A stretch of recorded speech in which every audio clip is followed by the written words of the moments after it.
The gunshot echoed through the canyon walls, silencing the evening creatures as Tessa Blackwood clutched her bleeding arm and scrambled behind a boulder. Her heart pounded against her ribs like a trapped bird as she peered around the edge, seeing nothing but the darkening Texas landscape of 1879, no sign of the men who'd ambushed the stagecoach she'd been traveling on, killed the driver and guard, and were now hunting her down. Tessa had been a schoolteacher in Boston until 3 weeks ago when the letter arrived announcing her brother's death from typhoid out west. Now, she was his sole heir to a modest ranch outside of Promise Creek if she could stay alive long enough to claim it. Blood seeped through her fingers as she tore a strip from her petticoat to bind the wound. The bullet had only grazed her, but in this wilderness, even a minor injury could turn deadly. Night was falling fast, bringing with it the desert's merciless cold. Without supplies, shelter, or any idea which direction led to civilization, Tessa knew her chances were slim. A soft, shuffling sound made her freeze. Someone was approaching. She pressed herself against the rock, wishing she'd kept the small derringer her brother had sent her years ago instead of leaving it locked in her trunk, now likely being ransacked by the same men who were hunting her. "You can come out now, madam. They're gone." The voice was deep, steady, with a slight drawl that identified him as a local. Tessa remained motionless, terrified it might be a trick. "I saw what happened at the stage. Those were Willard's boys. They don't leave witnesses. If you want to live through the night, you'll need to trust me." Desperation finally outweighed caution. Tessa peered around the boulder to see a tall figure silhouetted against the purple dusk. He sat astride a chestnut quarter horse, his face shadowed beneath a wide-brimmed hat. A rifle rested across his saddle. "How do I know you're not with them?" She called, her voice shakier than she intended. "If I was, you'd already be dead," he answered simply. Tessa couldn't argue with that logic. Slowly, she stepped from behind the rock, wincing as her injured arm throbbed. The man dismounted in one fluid motion and approached, leading his horse. As he came closer, Tessa could make out his features' strong jawline, weathered skin bronzed from the sun, and eyes that studied her with calm assessment. He wore practical riding clothes, dusty from the trail, and moved with the easy confidence of someone who knew this harsh country intimately. "Name's Hayes Ryder," he said, tipping his hat slightly. "Most folks just call me Ryder." "Tessa Blackwood," she replied, swaying slightly as the adrenaline began to fade. He noticed her makeshift bandage immediately. "You're hurt. It's just a graze." Ryder approached, respectfully keeping some distance. "May I take a look? Wounds out here can turn bad quick if not tended properly." After a moment's hesitation, Tessa extended her arm. His hands were calloused but surprisingly gentle as he examined the wound. "You're right about it being a graze, but it needs cleaning. My camp's not far. I can help you get patched up, then take you to town tomorrow." The thought of following a stranger into the wilderness sent fresh fear through her, but staying alone in the gathering darkness was certain death. She whispered, "I'm afraid." The cowboy answered, "You'll never fear again beside me." Something in the quiet certainty of his words, not bravado, but a simple promise, made her believe him.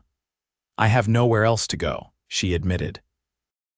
Ryder nodded once, then helped her onto his horse before swinging up behind her. The closeness of him, his solid presence at her back, the arms that reached around her to hold the reins should have made her uncomfortable. Instead, she found herself leaning into his strength as exhaustion threatened to overwhelm her. "It's about 20 minutes to my camp," he said. "Try to stay awake if you can." The horse picked its way carefully through the darkening terrain. Ryder seemed to navigate by instinct more than sight, guiding them through shallow ravines and around clumps of prickly pear cactus.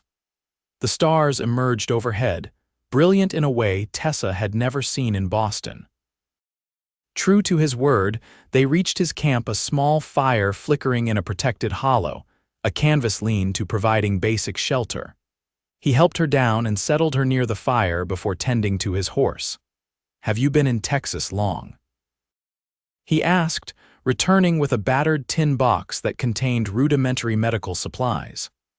I arrived in El Paso 3 days ago, Tessa replied as he cleaned her wound with water he'd heated over the fire. She winced as he applied whiskey to disinfect it. I was on my way to Promise Creek to claim my brother's property. He died last month. Jacob Blackwood was your brother. Recognition flashed in Ryder's eyes. You knew him. Everyone knew Jake. Good man, honest, better neighbor than most. He began wrapping clean cotton strips around her arm.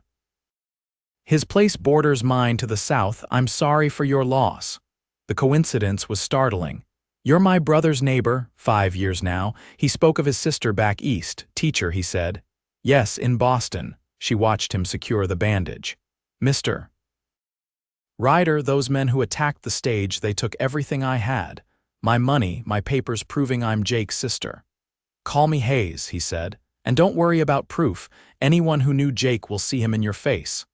He handed her a tin cup of coffee, strong and bitter but warming. Those men weren't random bandits. They wanted something specific.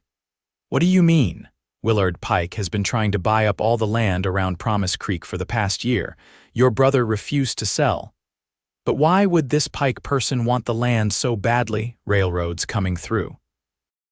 Anyone who owns property along the planned route stands to make a fortune.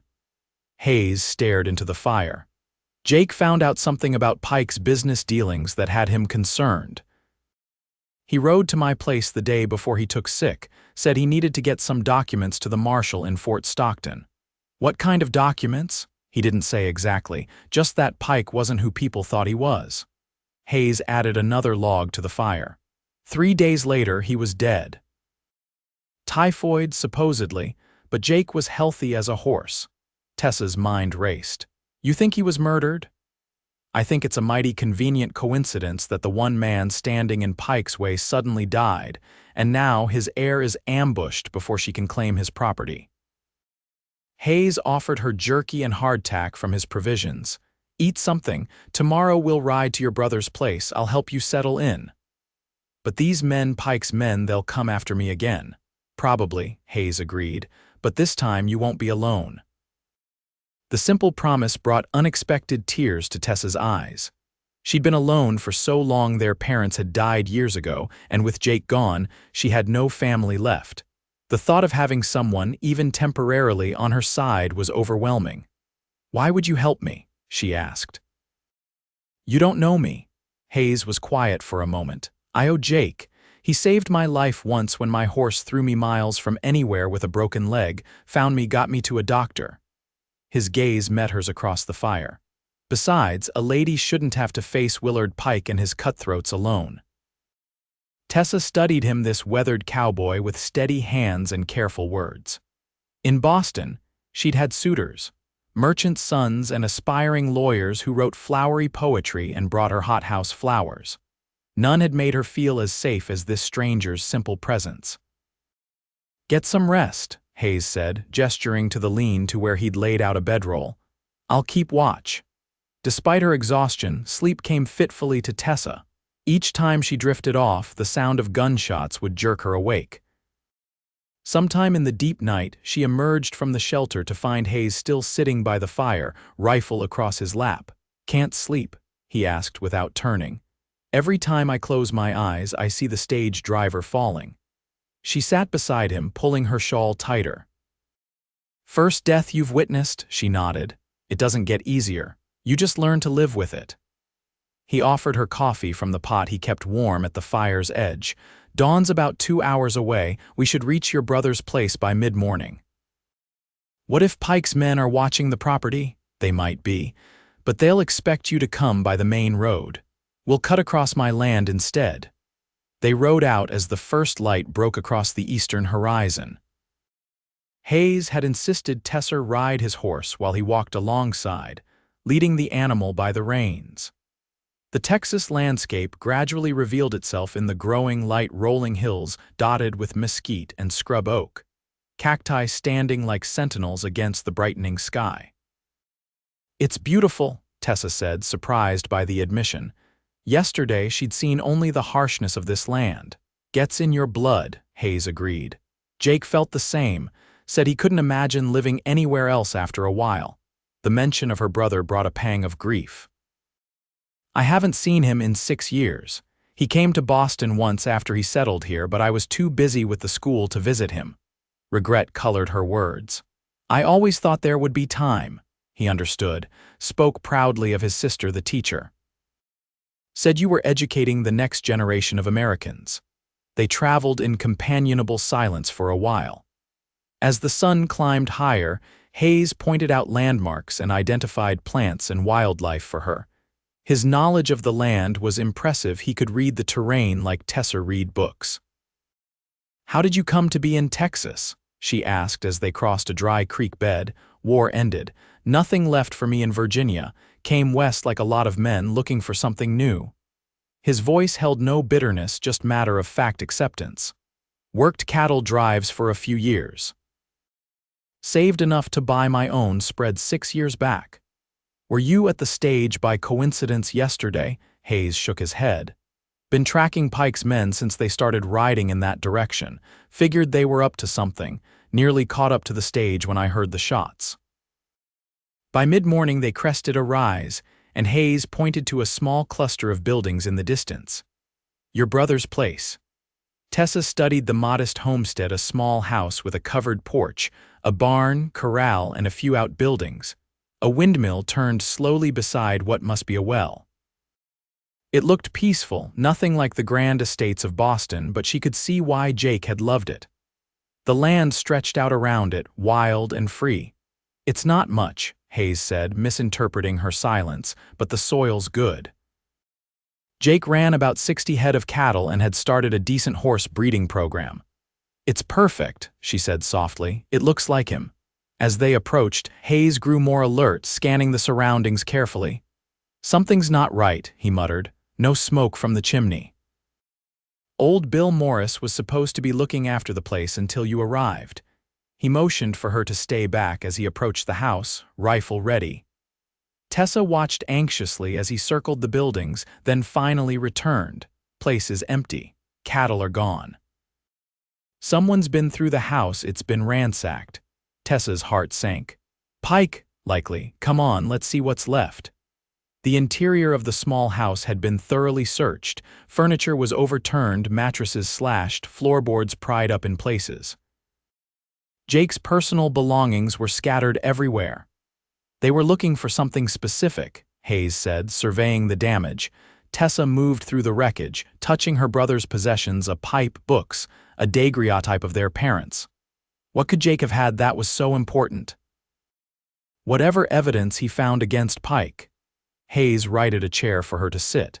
"Do you know of any hiding places he might have mentioned? Places he kept valuables?" Tessa thought back to their childhood. "Jake always had secret hiding spots. He'd leave me treasure maps to find them." She looked around the demolished room.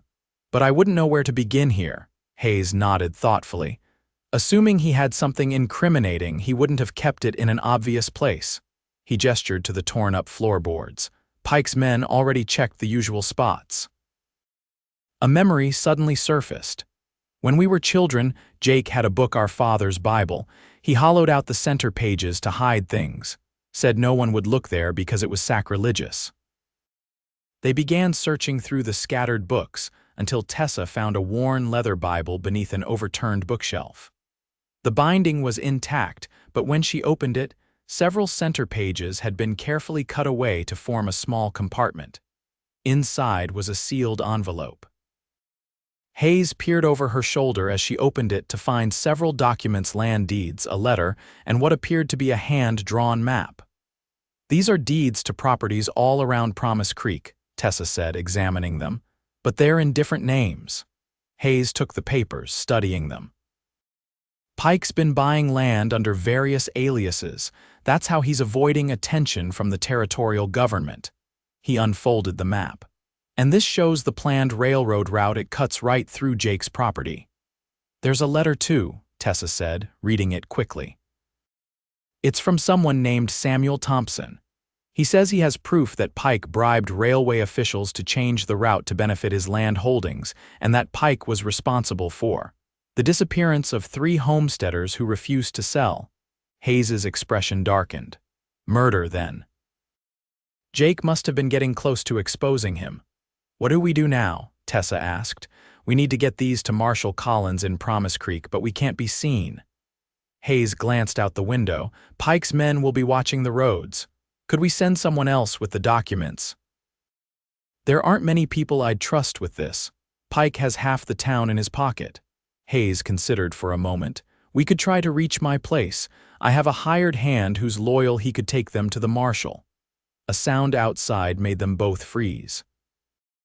Hayes motioned for silence as he moved to the window, peering cautiously around the edge of the curtain. Riders coming, 6 of them. He grabbed the documents, folding them quickly. "Out the back. Now." They slipped out the rear door just as horses entered the front yard. Hayes led Tessa to the barn where they crouched behind stacked hay bales. "What now?" she whispered. "We wait until dark, then make for my property. It's risky, but we don't have a choice." Hours passed in tense silence as they listened to Pike's men searching the property. Occasionally, they could hear voices, angry commands to keep looking, threats of what would happen if they failed to find what they were seeking. As dusk approached, the men gathered outside the barn. Through a crack in the wall, Tessa could see a well-dressed man with a neat beard directing the others. "That's Willard Pike," Hayes whispered. "Came to do his dirty work personally this time," Pike's voice carried clearly. "The woman must have the documents. She's the only one who could have gotten them from her brother. Find her and you find our insurance policy." "We've checked everywhere, boss," one of the men replied. "Maybe Blackwood never had anything to begin with. He had something, and his sister is out there somewhere with it." Pike mounted his horse. "Ryder's place is closest. She might have gone there for help. We'll pay him a visit next." The men rode off, leaving the homestead in silence. "They're heading to your ranch," Tessa said. "What about your hired hand?" "Miguel can handle himself," Hayes replied, though concern lined his face. "But we need to change our plan. They'll be watching my place now." "Where can we go?" Hayes thought for a moment. "There's an old line shack about 5 miles west, Hunter's cabin Jake and I used sometimes." Few people know about it. As full darkness fell, they slipped from the barn. Hayes's horse was still hidden where they'd left it earlier. He helped Tessa mount, then swung up behind her. "We'll have to ride double. Slower, but it's our only option." They traveled through the night, avoiding roads and keeping to the cover of ravines and creek beds. Hayes navigated with the confidence of someone intimately familiar with every rise and dip in the land. The moon was nearly full, providing enough light to travel by while making Tessa nervous about being spotted. "How much further?" she asked after they'd been riding for what felt like hours. "Not far now. See that ridge?" He pointed to a dark line against the night sky. "Cabin's just beyond it." As they crossed the ridge, the small cabin came into view, little more than a one-room structure with a stone chimney. Hayes dismounted first, helping Tessa down before approaching cautiously, rifle ready. "Looks clear," he said after checking inside. "No one's been here in months." The interior was basic: a small iron stove, rough-hewn table and chairs, a narrow bed frame with a straw mattress, and shelves containing a few supplies. Hayes lit a lantern, keeping the flame low. "We should be safe here for tonight. Tomorrow we'll figure out how to get these documents to the marshal." Tessa sank onto one of the chairs, exhaustion finally catching up to her. Her arm throbbed where she'd been wounded. Hayes noticed her discomfort. "Let me check that bandage." As he carefully unwrapped her arm, Tessa studied his face in the lantern light. The harsh angles were softened by concentration as he tended to her wound. His touch was gentle, at odds with his rugged appearance. "Looks clean," he said. "No sign of infection." "Thank you," she said softly. "For everything. I'd be dead if not for you." Hayes shrugged, uncomfortable with the gratitude. "Your brother would have done the same for my kin." "Is there family waiting for you somewhere?" she asked. A shadow crossed his face. "Lost my parents before the war. Had a brother who died at Gettysburg. No wife, no children." He rewrapped her arm with fresh bandages. "The land's my family now." Something in his tone, the quiet resignation, made Tessa's heart ache for him. This strong, capable man had built a life of solitude in this harsh country. "It must get lonely," she said. His eyes met hers, something unspoken passing between them. "You get used to it." But the way he said it made her think he hadn't, not really. Hayes moved to the stove, stoking a small fire and setting a pot of coffee to boil. "You should get some rest." "Take the bed, I'll keep watch." "You need sleep too," she protested. "Used to going without, cattle drives teach you that." They shared a simple meal of jerky and hardtack from Hayes's provisions. As they ate, Tessa contemplated her future. "What will happen after we get these documents to the marshal? Will it be enough to stop Pike? If the marshal's honest, yes. These prove Pike's involved in fraud and likely murder." Hayes sipped his coffee. "The question is what you'll do afterward. Will you sell Jake's place and go back east?" The question caught her off guard. She'd been so focused on survival that she hadn't thought beyond the immediate danger. "I don't know. There's nothing for me in Boston anymore. The school replaced me as soon as I left." She touched the Bible they'd rescued from Jake's house. "This is all the family I have left. Ranching's hard work," Hayes said, "especially for a woman alone. Are you suggesting I can't do it?" A flash of indignation colored her words. Hayes smiled slightly, the first real smile she'd seen from him. "Not at all, just stating facts. Winter's harsh. Summer's worse. You need to know how to handle cattle, mend fences, break horses." "I can learn," she said with more conviction than she felt. "I believe you could." The way he looked at her then with genuine respect warmed something inside her. They fell into companionable silence. Eventually, despite her protests, Tessa took the bed while Hayes settled into a chair by the window, rifle across his lap. She woke sometime in the night to find Hayes still vigilant, silhouetted against the window. Moonlight silvered his profile, highlighting the strong jawline and the weariness etched there. "You should sleep," she said softly. He turned, surprised to find her awake. "Can't, too much on my mind." Tessa sat up. "Tell me about my brother. What was his life like here?"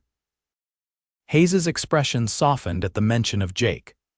For the next hour, he shared stories how Jake had won the respect of neighboring ranchers, his knack for breaking the most stubborn horses, his generosity during a drought 2 years back when he'd shared his water with smaller homesteads. He loved this land, Hayes concluded, said it was the only place he felt truly free. "That sounds like Jake." Tessa smiled, the memories bittersweet. He always chafed at city life, even as a boy. Dawn was approaching when Hayes finally dozed off in the chair. Tessa watched him sleep, struck by how much younger he looked with the constant vigilance momentarily set aside. She wondered about the life he'd led, the war that had driven him west, the years of hard work that had earned him his ranch, the solitude he claimed to have grown used to. The day broke clear and cool. Hayes woke instantly at the first light, immediately alert. "We need a plan," he said over breakfast. "Pike's men will be watching all the roads to town." "Could we split up?" Tessa suggested. "I could create a diversion while you take the documents to the marshal." Hayes shook his head firmly. "Pike wants you dead. I'm not leaving you alone." "Then what do we do?" Hayes considered for a moment. "There's a back trail into Promise Creek. It follows the creek bed, dangerous after rain, but passable now. Few people use it because it's tough going." "But you know it," Jake showed me years ago. "It'll take us close to the marshal's office without having to ride through the main street." They set out mid-morning, Hayes once again insisting Tessa ride while he led the horse.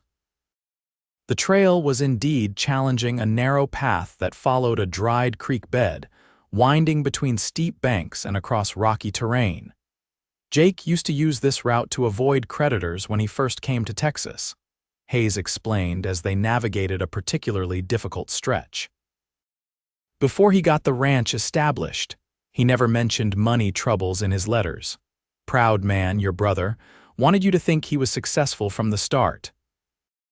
As they traveled, Tessa found herself studying Hayes, the way he moved with economical grace, how he constantly scanned their surroundings, the rare times his solemn expression would break into a fleeting smile at something she said. She'd known him less than 2 days, yet she felt a connection to this quiet, honorable man that she couldn't explain.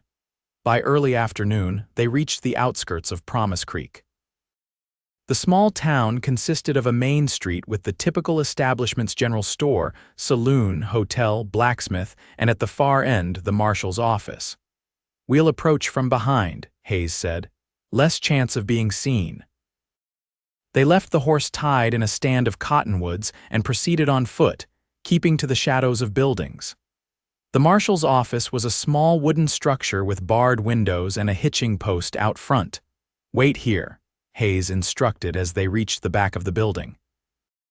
"I'll make sure Collins is alone." Tessa nodded, pressing herself against the wall as Hayes disappeared around the corner. Minutes passed. Her nerves grew increasingly taut as she waited. Finally, unable to stand it any longer, she peered around the edge of the building. The sight made her blood run cold. Hayes stood with his hands raised, facing three men with guns drawn. One was Willard Pike. "I knew you'd turn up eventually, Ryder," Pike was saying. "Where's the woman?" "Don't know what you're talking about," Hayes replied evenly. Pike gestured to one of his men who struck Hayes hard across the face with his pistol. Blood streaked from a cut on his cheekbone. "Let's try again. Where is Tessa Blackwood and the documents her brother collected?" Tessa's mind raced. She had the envelope with the incriminating papers in her pocket. If she ran, Hayes would likely be killed. If she showed herself, they might both die. A door opened behind her, making her jump. An older man with a marshal's badge stepped out, looking surprised to find her there. "Can I help you, miss?" he asked. "Are you Marshal Collins?" She whispered urgently. He nodded, hand moving instinctively to his gun at her tone. "Pike's men have my friend at gunpoint around front. They've killed my brother and tried to kill me." She pulled out the envelope. "These documents prove Pike has been bribing railway officials and murdering homesteaders." Collins took the papers, scanning them quickly. His expression hardened. "Stay here." He moved around the building, gun drawn. Tessa followed despite his instruction, staying close to the wall.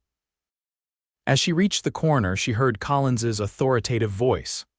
"Drop those weapons, gentlemen. This is getting out of hand." Pike turned, his face a mask of false congeniality. "Marshal Collins, just the man I wanted to see." "We've caught the man who's been rustling cattle from the North Ranges." "Strange," Collins replied, his gun steady.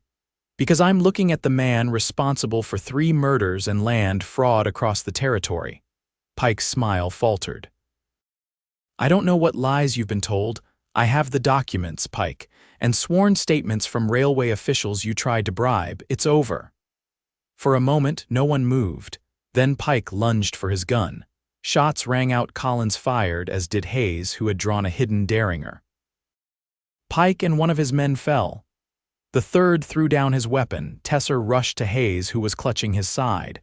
Blood seeped between his fingers. "You're hurt," she cried. "Just grazed me," he said, though his pallor suggested otherwise. Within the hour, the town doctor had treated Hayes's wound. A bullet had indeed grazed his ribs, painful but not life-threatening. Pike had not been so fortunate. He lay dead in the undertaker's parlor, while his surviving man sat in the marshal's cell, already offering testimony in exchange for leniency. "The territorial judge will be pleased with these documents," Collins told them as they sat in his office. "He's been trying to build a case against Pike for months. With this evidence and your testimony, we can protect the legitimate landowners in the region." "What about my brother's property?" Tessa asked. "It's legally yours now." "I'll make sure the deed transfer goes through without any more trouble." Collins looked at Hayes. "You'll keep an eye on her, I expect." Hayes met Tessa's gaze across the room. "If she'll allow it." 3 weeks later, Tessa stood on the porch of her brother's, now her house, watching the sunset paint the western sky in brilliant oranges and purples. The damage from Pike's men had been repaired, the scattered cattle rounded up and returned to their pastures. She'd begun learning the business of ranching, discovering to her surprise that she had an affinity for it. Hayes had been true to his word, riding over daily to help with repairs and teach her what she needed to know. His wound had healed cleanly, though he still favored that side when he thought she wasn't looking. She heard the now familiar sound of hoofbeats approaching and smiled as Hayes rode into view. He dismounted with his usual grace and climbed the porch steps, hat in hand. "Evening, Miss Blackwood." "Mr. Ryder," she returned, enjoying their little formality. "Right on time for supper." He'd taken to joining her for the evening meal at first because he was concerned about her safety, later because they both admitted to enjoying the company. As they sat at the table Jake had built, Tessa found herself studying Hayes's face in the lamplight. The hardness that had been there when they first met had softened somewhat. He smiled more easily now, laughed occasionally at her city-bred mistakes in ranching. "I sold my first calves at the market today," she told him proudly. "Got a fair price, too. You've taken to ranching well," he said. "Jake would be proud. I had a good teacher." She hesitated, then added, "though I still have much to learn."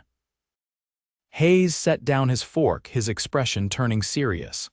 "Tessa, there's something I've been meaning to ask you." Her heart quickened at his tone. "Yes, your cattle would do better combined with my herd. We could share grazing land, split the costs of new bulls, maybe even expand both properties." He paused. "What I'm trying to say is, would you consider a partnership?" Disappointment flickered briefly. "A business partnership." Hayes must have read something in her expression because he reached across the table to take her hand. "I'm not saying this right. I'm asking if you would consider a more permanent arrangement between us." "Are you proposing, Mr. Ryder?" Tessa asked softly. "Poorly," he admitted with a self-deprecating smile. "I haven't had much practice." His thumb traced circles on her palm. "I know it hasn't been long, but I've never met anyone like you, Tessa. Your courage, your determination, the way you've taken on this new life without complaint." "And I've never met anyone like you," she replied. "A man who would risk his life for a stranger because of a promise to her brother." Hayes stood, moving around the table to kneel beside her chair. "I can't offer you the comforts of Boston. Life out here is hard, often dangerous. But I can promise you'll never face it alone." Tessa thought of their first meeting, how terrified she'd been, and the immediate sense of safety she'd felt in his presence. "I was afraid then," she whispered. Hayes lifted her hand to his lips. "And I meant what I said. You'll never fear again beside me." "Then yes," she said, her heart full. "Yes to all of it, the partnership, the marriage, the life here." He kissed her then, gentle at first, then with growing passion as she responded in kind. When they finally broke apart, his eyes held a warmth she'd never seen before. "I never expected to find you," he said.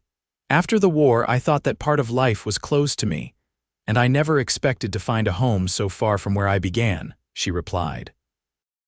"Or to find that home in a person rather than a place." As night settled over the Texas landscape, Tessa knew that while danger might still exist in this untamed country, she would face it with Hayes beside her, the quiet cowboy who had saved more than just her life. He had given her a future, a purpose, and a love she hadn't known she was seeking until she found it in the vast wilderness of the West.